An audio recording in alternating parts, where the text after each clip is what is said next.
श्री गणेशाय नमः। सत्यमेव जयते। जय श्री राम। आज हम बात करेंगे सनातन धर्म की और उसमें क्या क्या 4 अंकों का बड़ा महत्व है। आप वीडियो पूरा देखना, जाना मत, बाकी बहुत बड़ी चीज आप मिस कर जाओगे। तो सनातन धर्म हिंदू धर्म में 4 अंकों का बड़ा महत्व है। वो 4 अंक क्या क्या है आपको जानना जरूरी है और अंत तक जरूर देखना, तो आपको अच्छा लगेगा। ठीक है, तो आइए शुरू करते हैं। हिंदू जीवन पद्धति में 4 का अंक का महत्व क्या। हिंदू जीवन पद्धति में 4 अंक का बहुत बड़ा महत्व है, तो ये आंकड़ा बड़ा महत्व है। तो आइए अपन जानते हैं। सबसे पहले 4 अंकों की बात करते हैं। वर्ण। वर्ण कितने होते हैं? 4। ये समाज की नींव रखते हैं। वर्ण में 4 कौन कौन से होते हैं? ब्राह्मण, क्षत्रिय, वैश्य और शूद्र। ये चारों वर्ण हिंदू सनातन धर्म के मुख्य रीढ़ की हड्डी है और चारों ही जीवन मतलब समाज की नींव रखते हैं और चारों वर्ण को जरूरी अपने अपने कर्मों में मतलब पदस्थ रहकर जीवन यापन करके हिंदू धर्म को महान बनाते हैं। फिर आते हैं आश्रम। आश्रम भी 4 है, मैंने बताया 4 अंगों का बड़ा महत्व है। तो आश्रम कौन कौन से हैं? ब्रह्मचर्य, गृहस्थ और वानप्रस्थ और सन्यास। ये 4 आश्रम है। तो चारों का अपना अलग अलग महत्व है। पहले के ज़माने में 25 वर्ष तक ब्रह्मचर्य का, 25 वर्ष गृहस्थ का, 25 वर्ष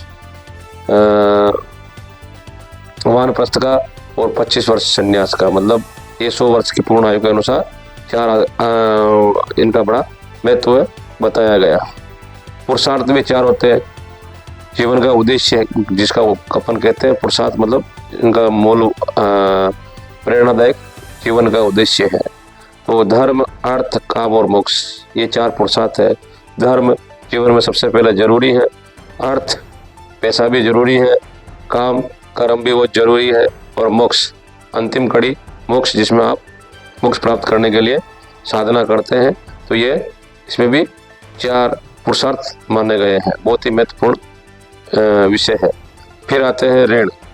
मानव जीवन में कितने प्रकार के ऋण होते हैं? तो ये 4 प्रकार के ऋण होते हैं। आप सभी को जानना चाहिए कौन कौन से ऋण होते हैं। देव ऋण, पितृ ऋण, ऋषि ऋण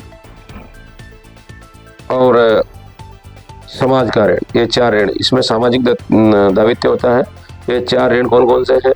देव ऋण, पितृ ऋण, ऋषि ऋण और समाज का ऋण। ये चारों ऋण आपको समझकर समाज के प्रति आपको करना चाहिए। पिता का ऋण पुत्र चुकाता है, तो वो ऋण चुकाना चाहिए। देव ऋण मतलब धर्म कार्य करके देव ऋण को चुकाना चाहिए। तो ये 4 ऋण है।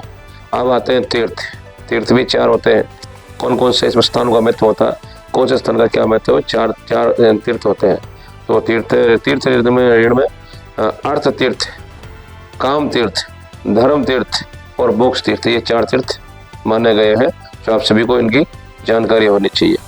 और अब आते हैं देवता। देवताओं का प्रकार भी 4 ही है। कौन कौन से देवता आइए जानते हैं। तो मातृ देवो भव, पितृ देवो भव, अतिथि देवो भव और आचार्य देवो भव।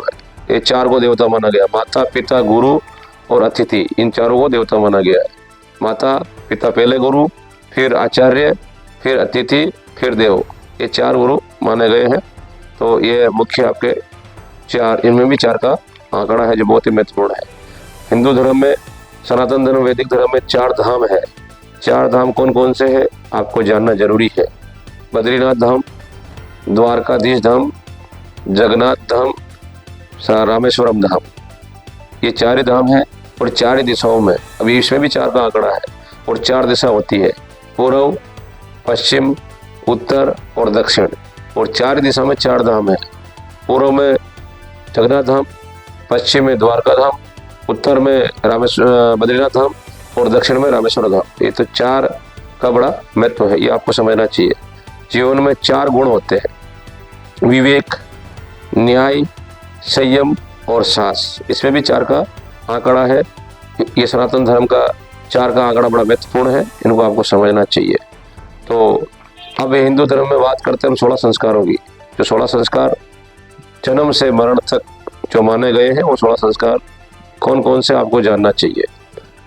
गर्भाधान संस्कार, पुंसवन संस्कार, सीमंतनय संस्कार, जातकर्म संस्कार, नामकरण संस्कार, निष्क्रमण संस्कार, अन्नप्राशन संस्कार, चूड़ाकर्म संस्कार, विद्या आरंभ संस्कार। चूड़ाकर्म का मतलब मानव शास्त्र से अपन चुगली रखते हैं जिसको कहते हैं चूड़ाकर्म संस्कार।